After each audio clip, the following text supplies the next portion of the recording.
Imagine you're sitting at the dinner table. You reach for a glass of water with your right hand.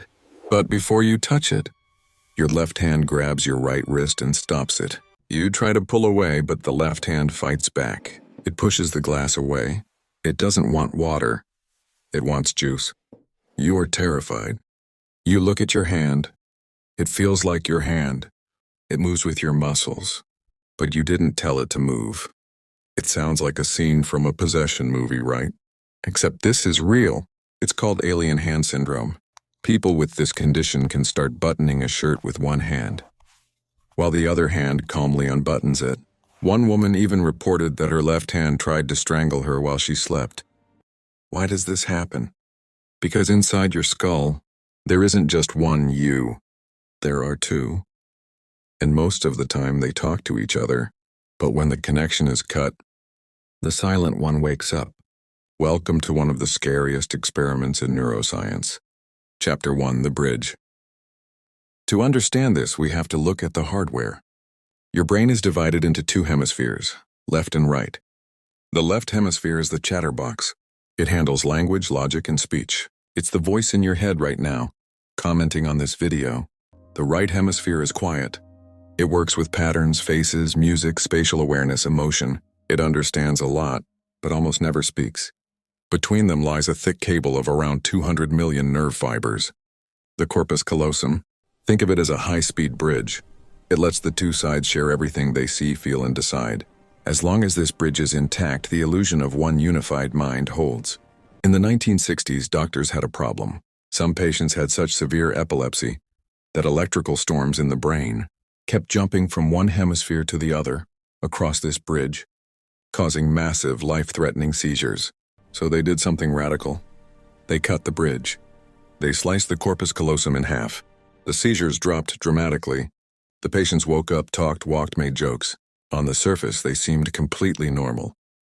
But neuroscientists, Roger Sperry and Michael Gazzaniga, suspected that something much deeper had changed. If the two halves could no longer talk, what exactly was living inside that skull now? Chapter 2, The Experiment. Here is where things get mind-bending. The wiring of your body is crossed. Your left brain controls your right hand and receives information mainly from your right visual field. Your right brain controls your left hand and receives information from your left visual field. Sperry and Gazzaniga used this to talk to each hemisphere separately. They sat a split-brain patient in front of a screen. For a fraction of a second, they flashed a picture of a spoon to the left eye right brain and a picture of an apple to the right eye to left brain. The images were shown so fast that each picture only reached its own side. Then they asked, "What did you see?" The patient immediately answered, "Apple." Of course, the left brain is the one that controls speech. It saw the apple, so it said apple. But then the scientists added a twist. They asked the patient to reach under a curtain with his left hand, the hand controlled by the right brain, and pick up the object he had seen. His left hand ignored the apple. It felt around and calmly picked up the spoon. Think about that for a moment. The mouth is saying, "Apple." The hand is holding, "Spoon." Two different answers from one body. When the scientists asked, "Why are you holding a spoon?" the patient looked confused. The left brain, the talking self, had no idea why the hand did that, because it had never seen the spoon. Chapter 3, The Great Narrator. This is where we meet the scariest character in your head, the interpreter. In another experiment, the right brain was shown a picture of a snowy landscape. The left brain was shown a chicken claw. The patient was then asked to point to matching pictures on a table. The left hand, right brain, pointed to a shovel. You need it to move snow. The right hand, left brain, pointed to a chicken. A perfect match for the claw. So far, everything made sense. Each hemisphere picked a logical pair. Then came the key question. Why did you point to the shovel? Remember, the talking left brain never saw the snow. It only saw the chicken claw and the chicken. It had no access to the real reason for the shovel. At this point, it could have said, "I don't know," or "My other hand did that." But that's not what happened. Without missing a beat, the patient said, "Oh, that's simple. The chicken claw goes with the chicken, and you need a shovel to clean out the chicken coop." Perfectly logical. Perfectly wrong. The left brain had just invented a story to explain an action it did not initiate and a choice it did not understand, not because it wanted to deceive the scientists, but because it cannot stand gaps in meaning. Give it an event with no explanation, and it will fill in the blank, instantly, confidently, convincingly. This suggests something uncomfortable.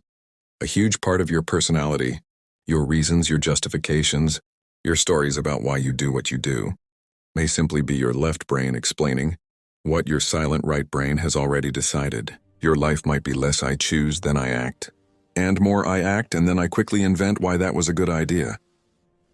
Chapter 4, The Silent Prisoner. So, who are you? Are you the voice speaking in your head right now? Commenting on this video? Trying to connect all the dots? That's mostly your left hemisphere. But there is another presence in there. A hemisphere that can see, feel, recognize faces, understand music, read body language and emotion, often better than you can. It just doesn't have a mouth. It cannot form words. It cannot argue. It cannot go on a podcast and complain. It sits in the dark, watching the movie of your life, sometimes grabbing the steering wheel, through impulses, emotions, and gut feelings.